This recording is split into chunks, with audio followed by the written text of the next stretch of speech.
And we're live. This is a Thursday show. It's the second show of the week. And we're doing two shows. We're trying to hit two shows, you guys. We're trying to hit two shows for the end of the year, every week for the end of the year. So I hope that you'll stay tuned because we have amazing guests. Amazing guests. And I know I'm just dropping you into this live today, waiting for some people to join us. But I am your host, Sondra Shannon, CEO of Gatemaster Technology. And we are going to be talking about the power of giving and transforming community engagement through charitable marketing. My guest that we're going to have on the show today is somebody that I recently have met over the course of the last few months and had conversations with them about this topic. But I met our next guest, Renee, at the IAPA meetup at the Denver Zoo, which was a great experience. I hope we can share some of what happened there because that was a really fun one for me. And also, recently just connected again at Knott's Berry Farm, Not Scary Farm, at the IAPA meetup that was hosted there. And as we started having these conversations, realizing that this was something that I needed somebody and the conversation that needed to be happening on this show, because I think there's a lot of great information and a lot of good collaboration that can come out of what Renee's going to talk to us about today. Renee is the CEO and founder of Donor Match, and it was founded in 2011 and streamlined in-kind donations for management of charitable donations, and it is quickly becoming an efficient solution, creating and securing self-service platform savings, hundreds of hours of labor for attractions, museums, and businesses that are doing this type of in-kind trade. She has a trusted network. Donation Match pre-qualifies recipient organizations and donor companies, utilizing automation to streamline administrative tasks and boost marketing visibility. She's focused on data and fraud prevention, which I know is super important in the industry with regards to tickets, and ensuring that compliance and protection of donor resources is protected, making Donor Match a leader in charitable giving. Now, that is a lot of stuff, and I hope we can cover all of that today because these are all great topics and all things that she's tackling in this part of our space. But without further ado, let me get Renee up here on this stage to talk about this. Renee, welcome to the show. Thank you, Sondra. Thank you. Happy Is to there be anything here. I missed in that bio? I know we talked a lot about Donation Match, but my and really my first question for you is, what inspired you to start Donation Match, and how does Yeah, this platform transform in-kind donation process for charities and for both charities and companies? definitely. So thank you for having me on your show. Of And course. Donation Match was actually created about 14 years ago from my own challenges as both a business owner, um, a multi-location franchisee, actually, of a fitness center franchise, and as a longtime nonprofit volunteer. So anyone who's ever worked on charity events, trying to secure these kinds of tickets, donations that end up in auctions and raffles and things like that, realizes it's very hard. It's hard on both sides, really. As a business owner, I was part of a franchise co-op here in San Diego County where I live, and we were just getting requests all over the place. We were trying to be more cohesive about it. Every location was getting requests. We couldn't figure out if someone was hitting up one location or all of them. And we just needed a better way to manage these requests, prevent duplicate donations, just everything. It was taking too much time for us one at a time to handle them. And I just wished for a system that would help us with this kind of in-kind marketing that we viewed it, just as much as our community give back initiatives. That would also make it easier for nonprofits rather than harder. The Funny enough, a dating site model came to mind. I've used them before, and really, the win-win aspect of those, and how easily it makes these kinds of connections and can facilitate the parties perhaps going forward with a deeper relationship on their own, but our system just making anything from the transactional types of donations to maybe discovery of longtime partners a lot easier. That's amazing. I spent 10 years in Southern California working with animal rescue organizations. And, I certainly can resonate with what you're saying as on the nonprofit side, how difficult it was to not only get those donations, but then to also understand delivery of what that looks like. Yes. And really, what I'm hearing from you is, you've kind of wrapped that up for people so that it makes it easier for these nonprofits to be able to access these donations, which ultimately lead to fundraising for many of them Hmm. for their organizations, but also, help companies, you know, uh, make it secure because that is Right. important, right? We hear all the time about fraudulent tickets. It's a topic of conversation, especially at Yes. organizations like Intix that I go and visit, where they're trying to solve these problems, which is why I wanted to Mhm. have you here because we're both kind of in that ticketing space now. Yeah, And this is an important thing. What I also love about what you're talking about, and I want to know more about, is how in-kind donations are part of a powerful marketing strategy, right? You mentioned that. definitely. And, I'm just curious, what are your thoughts on that? What is the advantages that these organizations have when they give back to their community? Oh, definitely. In fact, most of our clients that I talk to tell me that their community giving initiatives are, of course, initiated out of generosity and the request from the community themselves, but they realize that there's also a very prominent marketing and PR benefit to it. And that really plays into why really in-kind donations and in-kind marketing can actually be one of your most profitable marketing channels in terms of ROI. I think for ticketed attractions and parks, it's especially interesting because they're able to use their experiences, the ticketed experiences, especially their unused capacity, as a marketing resource. It costs them little to nothing to let these extra people in. They get the visibility when they are promoted at these large events, so you can't discount even that as well. You're being thanked. These events, which are typically fundraising events, where you're being featured in their auctions and raffles, really it's to their benefit to promote you, Yeah. to raise the value of what you're donating, to lift you up so that they can raise more out of it as well. And so you're really on the same page there. And there's a very unique feeling of reciprocity that the winners have when they get these tickets. Really, when anybody at the event sees your brand there, honestly. It's a great way to really get that brand visibility, to remind people you're there. Marketing is so, I don't know, transient, I guess. It's marketing and advertising that you're just being bombarded all the time.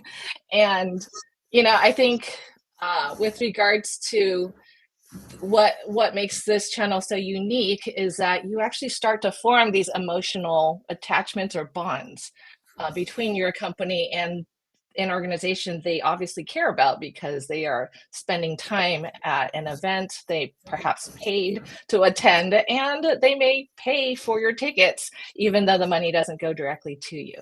So there's a lot of commitment on the organization and the event and the attendees parts, all surrounding your in-kind donation, and all this kind of works together in a really unique way, to almost give you a very specific and a kind of attachment that you can't get anywhere else. Well, I think you kind of hit it on the head when you said they're aligned with you, right? Yes, Because they want to get top dollar for those tickets because that is going to exactly. increase Yes. the amount of donations that they can gather at those events by promoting you. And Hmm. it's like having a little marketing team to back you, Right. right? Not, and like you Exactly. said, the patrons are going to be thanking you. The Hmm. organizations are going to be thanking you. I mean, I'm of the belief with regards to marketing that, you've just got to put it all out there, right? Yeah. Because there's a lot going on in the world. And, even just this week, there's a lot of noise that businesses have to get through in order to find the right people, or their, Yes. whatever that persona of person is that would be a good candidate for their business, right?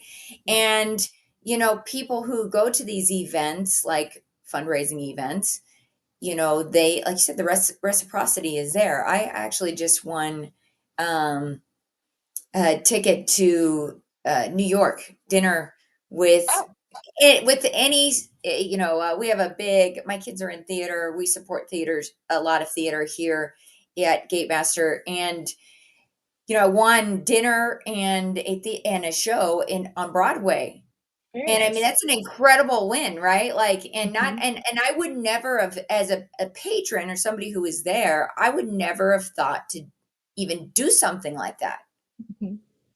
Yeah. But, I was bidding on it and I won it because Yeah. I knew that it would be a great experience for either myself or somebody on my team. Because I'm always looking for stuff like that too, to support Hmm. organizations, and then also, send my team members at times to some of these things that we purchase so they get Yeah. experiences.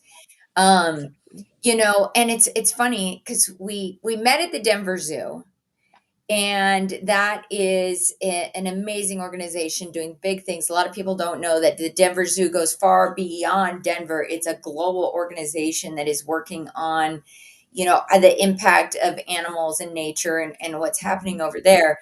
It was so fun meeting you because, again, we talk about unique experiences, and that meetup. I just want to tell the audience, because I had so much fun with you when we were walking around late at night.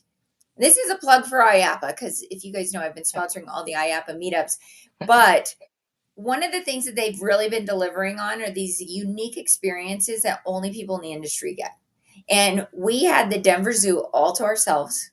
We're walking around during the summertime, late at night. The animals come out at night because it's 100-degree that day. Hundreds of, it could be pretty hot that day. And we're walking around the zoo, and it was just such a cool experience. And I keep thinking about that, like, what you're doing is you're not only creating, this traffic for these businesses through marketing donations, Mhm. but also, allowing people to have these unique experiences like we had at the Denver Zoo. And then also seeing you just a couple weeks ago at Knott's Berry Farm. Believe it or not, I used to do community fashion shows for dog rescues. I started an organization many, many years ago. It's early 2004, 2005, where we fundraised for animal rescue. We did fashion shows with adoptable dogs, because I had a background in the fashion industry and modeling, and so that was my way of giving back. And we would organize these things.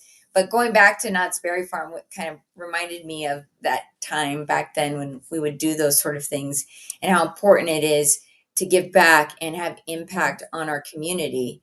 And, with that being said, I'm sharing memorable experiences. I'm curious if you wouldn't mind sharing a memorable success story where donation match helped facilitate meaningful connections between both either a donor organization or a nonprofit, creating both impact for Yeah. both, right?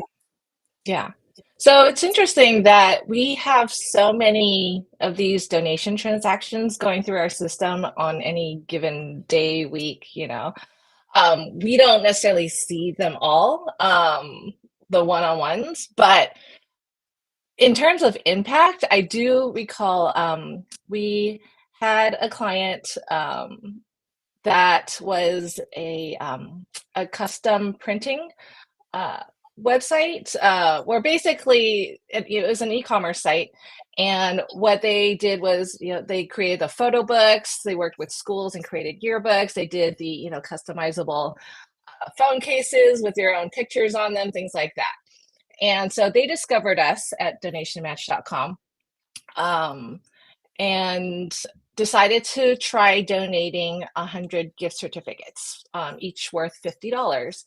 And their target market was schools and, well, really families, very specifically the moms, I think, that would like to create those types of gifts for holidays, for family Yeah. gifts, things like that, right? Very common. Also schools, because they created yearbooks. So they wanted to really develop their relationships with PTAs and schools themselves. So what they did was they decided they were going to try out our system, donate 100 gift certificates. And what they actually found, they thought, oh, this would be a great marketing channel, get us some more mom clients. What really happened was that, and they were pretty savvy about measuring the ROI and cost of acquisition, as businesses should. And what they found was that the return on their donated gift certificates was higher than their cost of fulfilling what that $50 gift certificate was worth, really in terms of lifetime value of their customers. And you can hopefully fairly easily do that with e-commerce, right? Track the spend of any given customer and tie it back to how they first came to you. That was so successful for them, and they I believe it took them 3 to 6 months to do that test, that they basically open up the floodgates in our system. They basically, instead of 100 gift certificates, they effectively donated gift certificates to anybody who asked. And they were still very targeted about it. They set their criteria so that it was very family oriented types of events, school related, things like that, which you can do in our system. But when they did that, we basically became their primary marketing channel, they told us, because we were so Wow. good. Yeah. We had similar success with Uber as well, when Uber used to donate their first free rides. So that's another success story. But basically, when you know who your market is and you've figured out the right value or right offering that you can donate, it costs you, it's the value of it, the perceived value of it is enough to make it meaningful to whoever receives it or wins it, but is also at the right, I guess is at an affordable, I'll use that word, affordable donation to you because of the cost of it. And you can then calculate the cost of acquiring or even retaining those customers. Really, if you can find that magical formula where the return is higher than your cost, then that's just magic Why not? in marketing. I mean, this is really amazing stuff because, and honestly, before today, I hadn't, I mean, I knew what you were doing was great, but Yeah. you're completely like blowing my mind with the idea that, when we talk about marketing, I mean, there's a cost to do marketing Yeah. always. And there's a cost to marketing. Right. And if I'm fully transparent, I mean, this show, it takes 5 people to put this show on. Right? Like, and Yes. there's a cost to that. And, Yep. so all that we're doing as businesses in order to get our names out there, because people buy from brands they trust. And I Hmm. should say people they trust, right? Because a lot of Yeah. business is people. So marketing is going to have a cost. And what you've done is you've taken that marketing cost and put it into an area where, moving marketing costs into a Hmm. place where we can now contribute to our local communities. This e-commerce company that was doing printing, I mean, that goes Hmm. even beyond the community, but it makes sense because, my mentors who've taught me about marketing always said, give away your best stuff. Yeah. And when you do that as a business, it does return. Exactly. I'm a big Yeah. believer. I mean, we're going to talk a little bit about the abundant mindset here. Yeah. I'm a big believer that, giving people your best Yeah. always, even if they're not your client, right? Because it's Yeah. important. It's how people get to know you, get to trust you. But also, Hmm. um, when you give away your best, you're helping these organizations. And Yes. and like I said, you're just kind of blowing my mind with this marketing aspect here on this because you're taking that cost and turning it into a charitable donation. We talk Yeah. about abundant mindset.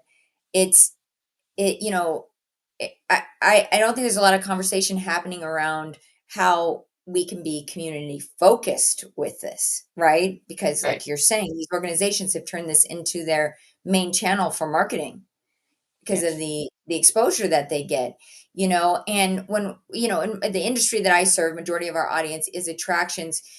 How can attractions adopt a mindset to create cooperative solution oriented partnerships with their local communities what does that collaboration look like? And you mentioned also, and I'm sorry, this is a loaded question, that there are tools within your platform that help them manage who that, who their ideal candidate is to be a receiver of this benefit that they're offering. Definitely. Yeah, and I'm sure most parks know, or at least have a very good idea who their target market is, whether it's necessarily, whether it's the demographics of the people coming to their parks. They probably know from how far people are typically coming, so geographically, the criteria Sure. as well. They may even know really not necessarily the visitors, but who they want to support, and where those people are geographically located. But it's really interesting when you think about the abundance mindset and how parks can really embrace this to succeed. With in-kind marketing, I think thinking win-win, and realizing, like you said, that donating does typically come back to you. Um, I would say it's about experimentation as well, because we've worked with some clients, or almost work with some clients, that really kind of hold back. They're afraid of being taken advantage of. They're afraid of it costing too much. They're afraid of it being too hard. And you know that's honestly what our system was designed to do. That was why it was even created, is to make this kind of generosity scalable. When this custom printing company went from 100 gift certificates to really thousands a year, it really did not take any more work on their part. They did not have to dedicate an employee to doing all the compliance checks, contact checking, everything like that, even creating gift certificates, delivering them. Our system did all that. So, Wow. for them, it was just saying, yes, let's do it. You know, um, and so, it so you can't use those as excuses anymore with regards to what's holding you back. I think even realizing that, there's a statistic that about 50% of gift cards purchased by consumers go unredeemed. So even when you think about that in terms of donations, you can donate, thousands of gift certificates or tickets. They're not all going to get used, but you still got marketing visibility from every single one of those.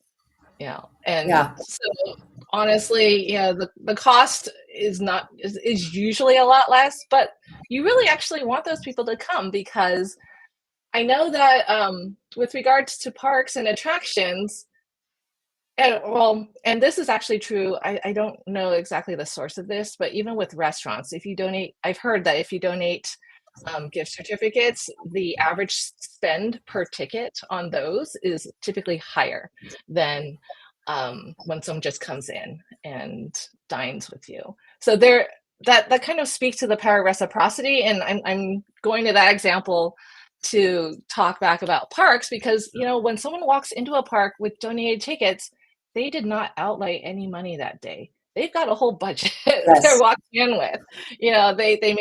They may feel like they have more to spend. They're your captive audience. This is your chance to show them why they should want to come back, why they should want to recommend their friends come with them next time, or even without them. It's a way to bring them back and reignite that joy. They may not have been there in a while. They may, I know that's happened to me. I actually won tickets to Six Flags Magic Mountain several years ago, and before Six Flags was a client of ours. And that's kind of what happened. Was I just, it's a couple hours drive from San Diego. I never made the trip because it's a little bit of a hassle to go that far. But when I saw the tickets at an auction, I thought, maybe it's time I went back. And it was fun. I brought my son. It was great. So Yeah. you just never Oh, know. I definitely have had experiences like that where I bought at auction adventures or experiences that I maybe otherwise wouldn't have done, but I know wanted to Yeah. contribute in that moment. Mhm. And Yeah.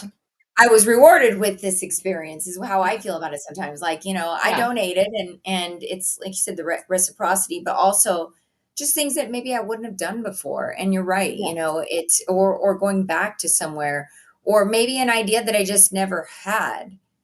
Yeah. We were at an animal rescue event, and one of my dad's friends ended up, he'd always dreamed of riding on one of those small, like propeller planes.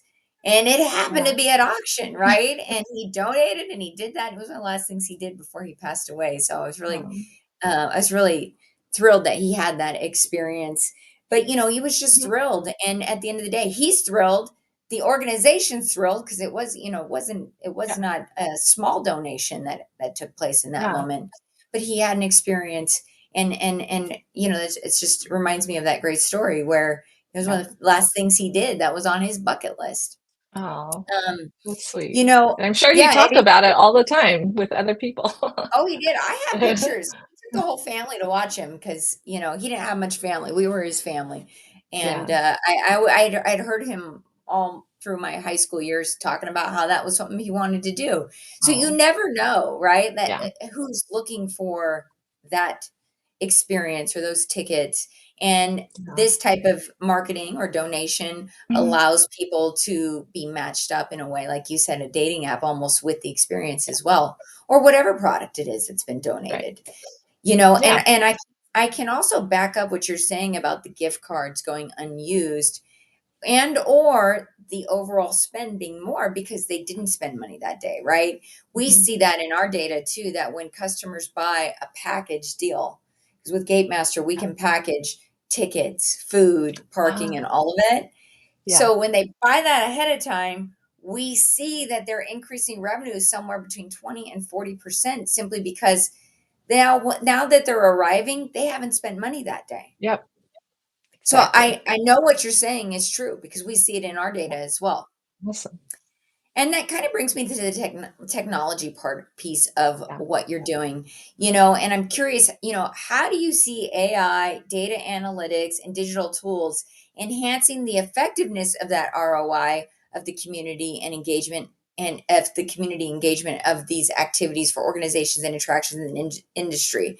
I know you kind of gave us some best practices, but are there tools in your system? What do you see happening for them to be able to know those numbers, be able to measure that? Yeah, definitely. Measurement is my number one recommendation. You have to have the tools in place to measure and to experiment and test, like I mentioned before.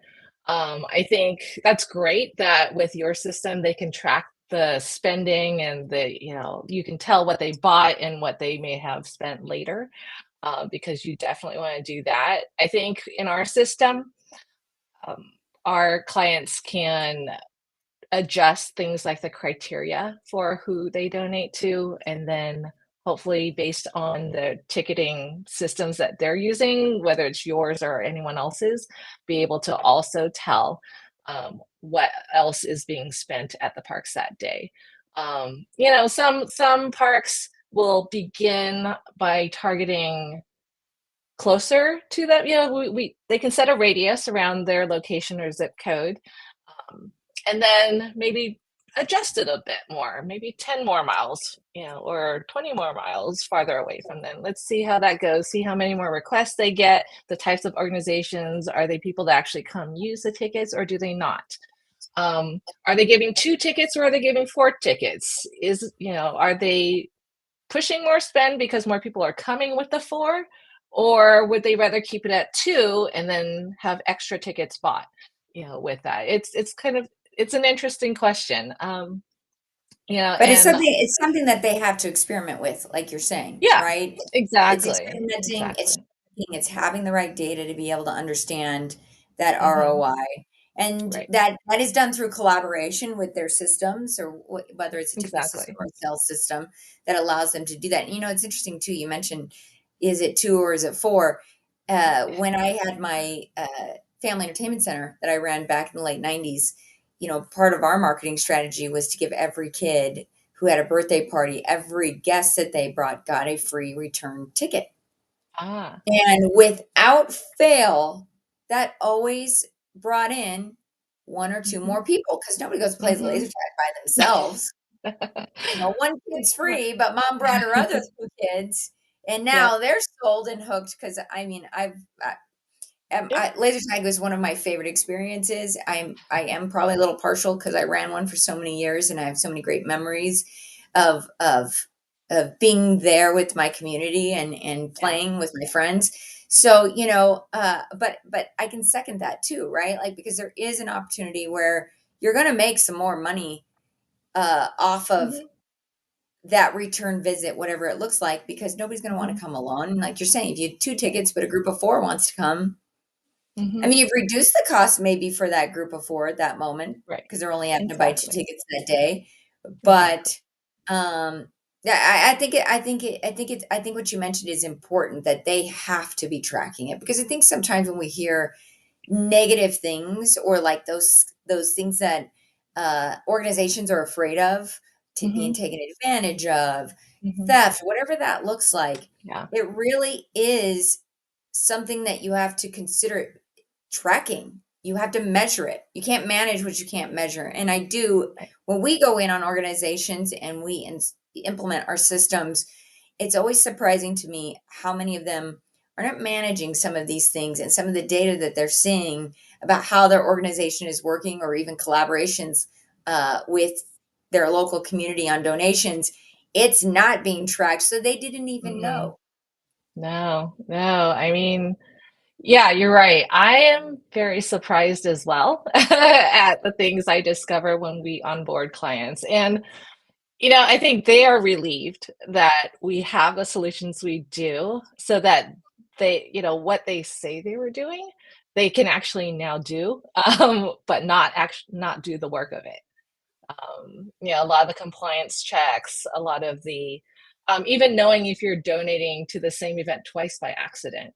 Yeah. Sometimes two different people will apply, and if all you're doing is using a web form, basically, how are you checking that? We have things that will stop that. How are you checking that it's not the same event asking for the same thing twice because accidentally. It's not that they did it Yeah. maliciously, but two No, different it's because you've got volunteers. volunteers who are just Mhm. trying to go everywhere to find these Right. donations. Their intent Exactly. is good, but Yeah. mistakes will happen. And Yeah. it just kudos to you for coming up with such an amazing solution that facilitates such a wonderful thing. Thank Right? you. Because at the end of the day, these organizations, these nonprofits, they are at the mercy of these donations. And you've created strategies that allow businesses to partner with them in a way that we can eliminate any of that aversion to doing it Right.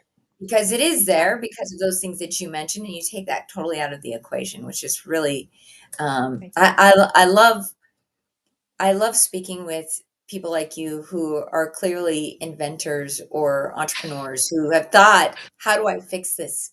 I'm bumping up against this in my business and I'm Huh. going to create a solution that changes the future for people. And just really so impressed by you. And Thank you. just kind of as we roll towards the end of this show, I mentioned that we met at an IAPA networking event, and I know that this conversation is not about networking, but I do want the audience to know that the power of networking is real, right? Because had you not decided to fly in here to Denver to go to this event, had we not have been there, we wouldn't have made this connection. And I know for me, I'm going to tell all of our ticketing partners that they need to meet with you. In fact, I'm going to send this video out to them, believe me, because I'm always looking for ways to help them be better at what they do. Thank And you. this legit does that. So, I know that you can work with all types of industries, but as we close up, I'm just curious, what unique value do you see for attractions professionals who are looking to improve community efforts and engaging with their communities? You know, what is the true value of that look like for attractions? I think as a lot of our clients will tell us once they actually get started in our system, they they enjoy giving again. the process, the really the whole process of being able to accept these types of requests, to be able to decide where their tickets go, really, we effectively take the stress out of it for them. I think that kind of peace of mind is really, the game changer for them. Yeah. Again, technically we do all the compliance checks, we handle e-delivery, we weed out the outliers that shouldn't be requesting donations in a charitable way. Um, it's like 90% time savings, I think, we've been told. Um, I think the challenge is most of our clients never knew that a solution existed for this challenge. Yeah. It's always in the back of their minds. They're trying to push it off on someone. Sometimes an intern does it. Sometimes it's their PR director, manager. It's something that it's a role that kind of gets tossed around in some companies, we've found. But once we streamline this, people actually enjoy doing it again. And in terms of enjoying, I think like you were saying too, they're happy to tell others about it. They actually are more willing to share about the charitable work they do because they're no longer afraid of the flood of interest they're going to get about it. Our system handles all that for them. They're only going to get interest that actually meets their criteria, their desires, and they know has already been checked out and is compliant. They're real charities. They're real people associated with the real charities. All that's handled for them. So I like that companies are now welcoming this kind of interest, and they're more interested in sharing about the good work they do without feeling like, oh, but if we talk about it, we're going to get 10 times as many, as many requests, and we can't handle that. Like they should be proud of it. They Honestly, should. they Yeah. they should be proud of it. They should be talking about it. They should be touting the good work they do if they wanted to. Um, they their staff should be proud of themselves for being able to do this, and we're just happy to keep that door open, which helps organizations as well. Yeah, it's incredible. I mean, I really appreciate what you do and how you help facilitate that for organizations and community efforts because we need it. Yeah, And, people can become jaded about these things because of mistakes, right? Really at the end of the yeah, day. And yeah, there are fraudulent people. I mean, I've been in yeah, ticketing long enough to know that fraud happens, right? It's a big topic of conversation, but you weed through that for these yeah, organizations. So, yeah, thank you for doing that and all that you yeah. do to help. Because I mean, at the end of the day, you're also supporting these nonprofits who are doing amazing work.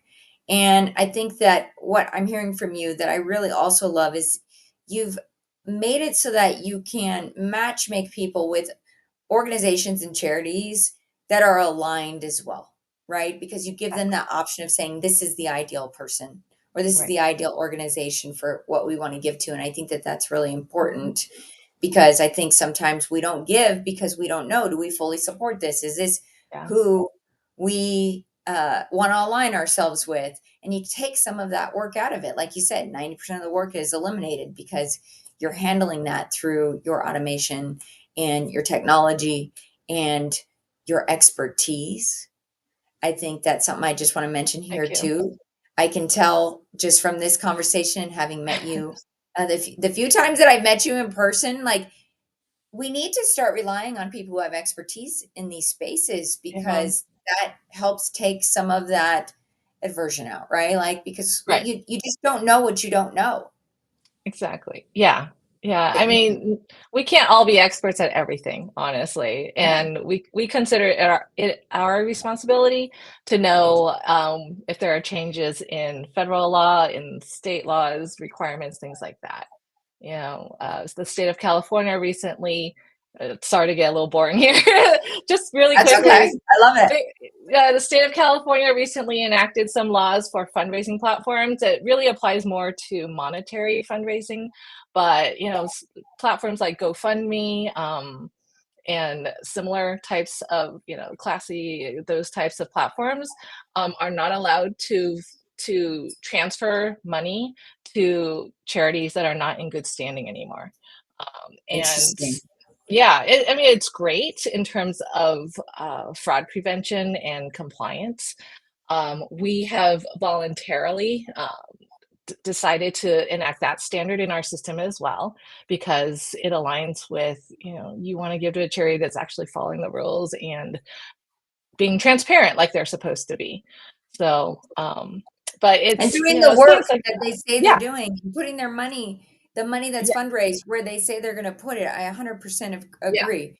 I mean, in the animal Exactly. rescue world, there is some controversy, right? So Yeah. I've started two nonprofits myself, and it's there are always going to be those circumstances that are not legit, and you kind of Mm-hmm. take I love that you're taking that out for people, because you are Yeah. looking at the standards and things that ensure that they are complying with Yes. state laws, regulations, Yeah. and you're right, like that rule isn't that rule that California enacted is not a bad thing.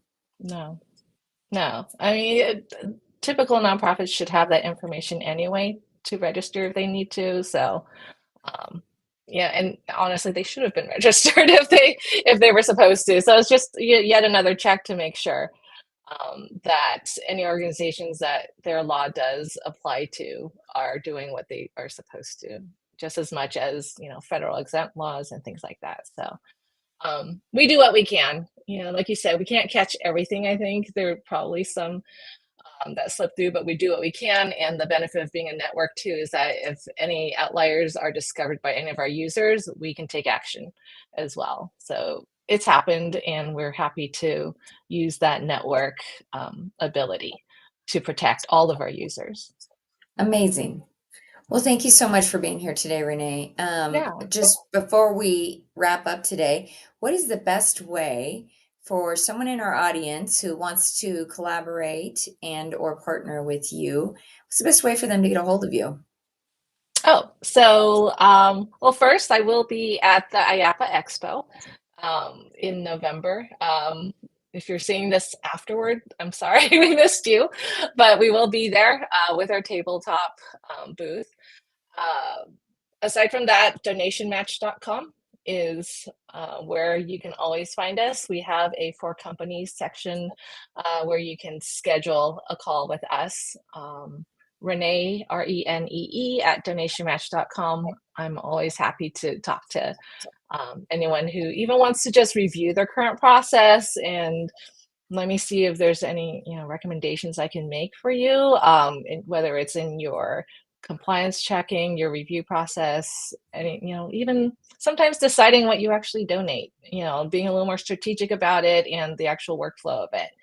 Whether or not you use our system, I think it's important that in order for companies to be able to do this more systematically, consistently for their own, for their own benefit, as well as the organizations in their communities, that you really have a very consistent process outlined for you and whoever takes over the actual handling of it. But happy to talk to anybody who is more interested in finding out more. Yeah, thank you so much, and thank you for being here and sharing all this great information. And I love how you ended with, like, you can't manage what you can't measure. Yeah. And there are organizations that maybe just need ideas on these strategies. Yeah. And I know they're in good hands when they talk to you. So Thank thank you. you so much for being here. Thank you for Thank you. spending your time with me today, and talking about this important aspect of the attractions business, or any business for that matter, that wants to be involved Mhm. in their communities, and also, see the benefits of what that looks like and the strategies behind that. Thank you for sharing all of that and bringing your best stuff. Thank you. Thank you. This is a lot of fun. Thank you, Sondra. I'm Mhm. so glad you came on the show today. I'll Thank you. see you soon. See you at IAPA. Yep. Bye, Renee. Bye. Well, I just want to wrap up this show. Charitable donations and being involved in our communities and what that looks like for businesses is super important to me, which is why I'm so glad that Renee came on the show today to talk about how you can best manage that. I mean, isn't this great? She's just got it all figured out for you. And you're dealing with an expert who had this problem, has solved this problem. And I'm looking for more and more guests like Renee who can help facilitate these ideas, help teach people about the things that are out there that can help move this attractions industry forward, not only because they are experts in their space, but also, you know, listening to her today, I mean, there's so many aspects of community giving that I never considered and what that looks like in terms of how it can help attraction businesses achieve their goals and missions and be more aligned with who that they're donating to and how they're getting involved in their communities and taking the work out of it. Let's just say that's huge, taking some of the work out of it. Um, I just want to thank everybody who's listening today, everybody who joined us live, everybody who's listening on the podcast channels. If you are watching this on replay, please hashtag replay so that we know you are here or that you have enjoyed the show. I would love to hear your feedback, or if you have any more questions for us or any other topics that you'd like us to tackle on this show, I'm here for you. And I'm just here to help you find and connect you. I loved how she said matchmaking. I'm trying to connect you with the experts that are going to help you get to where you've got to go next.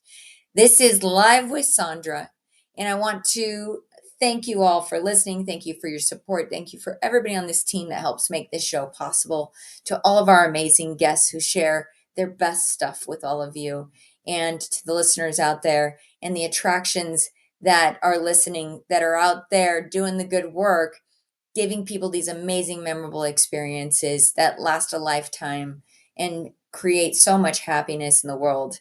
This is ultimately what we're all trying to achieve here. And I just want to thank you today. It's November. We should be in a thankful mood. So we're going to keep this running for the rest of the month on this show. Thank you again. We'll see you.